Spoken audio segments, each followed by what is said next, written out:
एक बहुत गरीब व्यक्ति था।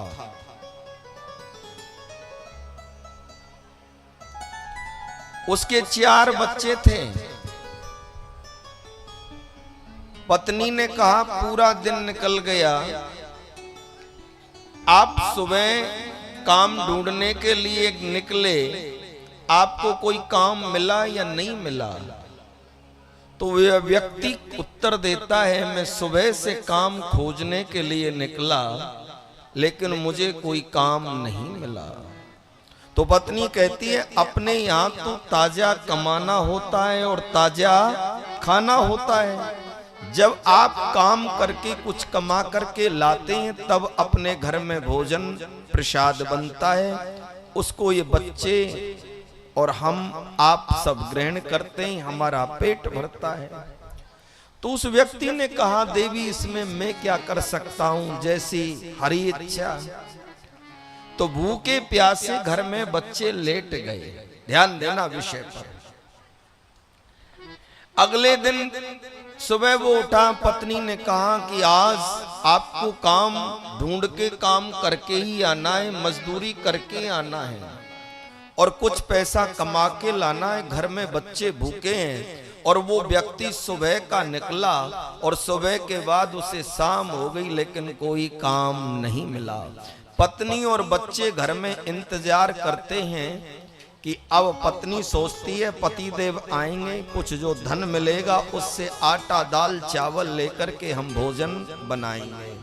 वो व्यक्ति लौट करके वापस जब घर आया, पत्नी ने पूछा कुछ मिला? पतिदेव बोले सुबह का निकला, कोई काम नहीं मिला। पत्नी बच्चे भूख से तड़पते रहे, रात्रि को वो लेट गए।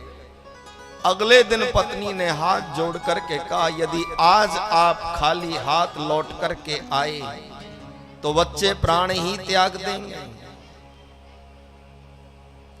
वो व्यक्ति कहता है, इसमें मैं क्या करूं देवी, जैसी प्रभु की इच्छा। वो काम खोजने के लिए निकला और ध्यान देना कि तीसरे दिन भी उसको कोई काम नहीं मिला।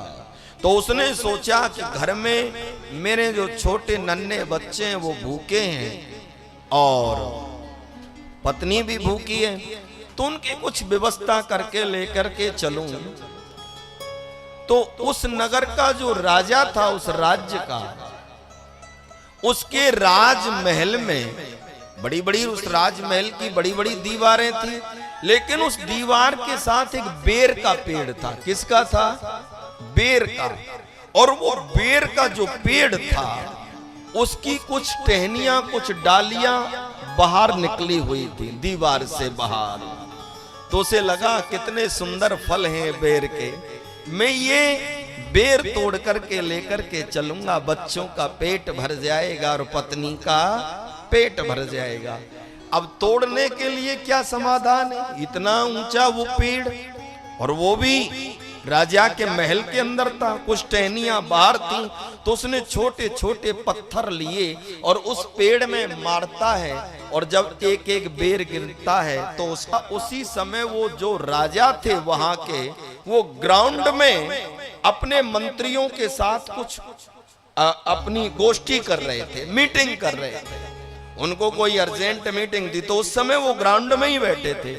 अब उसका लालच बढ़ता गया और वो एक एक पत्थर मारता है और बेर गिरते जाते हैं, फिर पत्थर मारता है, बेर गिरते जाते हैं। लेकिन एक पत्थर ऐसा लगा कि उस पेड़ में से छिटक करके और उस राजा के सर पे जा करके लग गया। जब पत्थर राजा के सर पे लगा तो राजा को रक्त की धार बहने लगी। मंत्रियों ने कहा, पकड़ो पकड़ो पकड़ो पकड़ो, मारो, किसने ये सब कार्य किया है? तो बाहर लोग आकर के देखे तो वे व्यक्ति को पकड़ लिया, और जब व्यक्ति को पकड़ लिया महाराज के सामने उस व्यक्ति को पेश किया गया।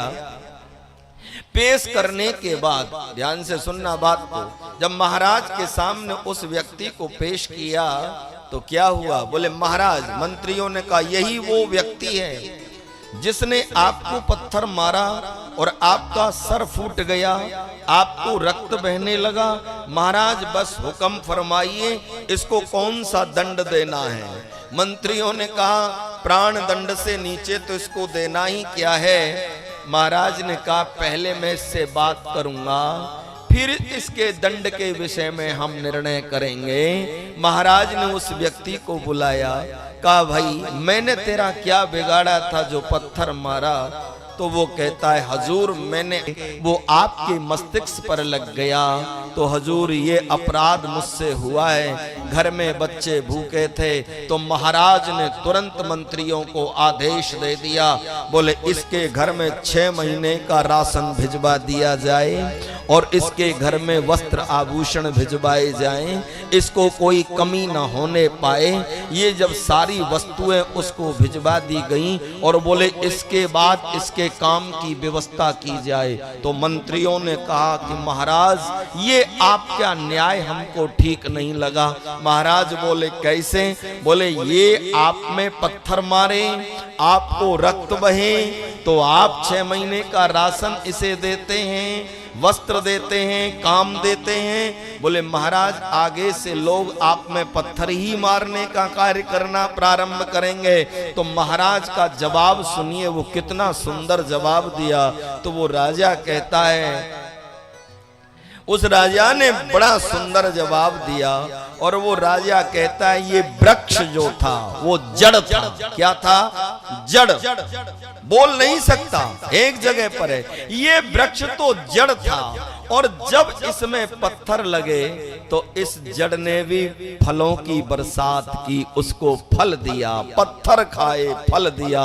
मैं तो चैतन्य अवस्था में हूं, इसलिए मुझे इसकी भावनाओं की कदर करनी है, इसकी भावनाओं को समझना है। तो मेरे कहने का मतलब भक्ति का पहला सूत्र ये है कि मुझे तो परमात्मा ने बना करके भेजा है, हम व्यक्ति की भावनाओं को समझें, ध्यान देना, और भावनाओं को समझें, उनकी पीड़ा को समझें, उनके दर्द को भी समझें, और संसार में रहते हुए जो असहाय लोग हैं उनकी सहायता भी करें।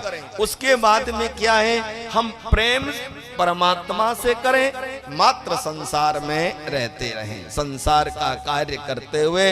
बोलो भक्त वत्सल भगवान की जय।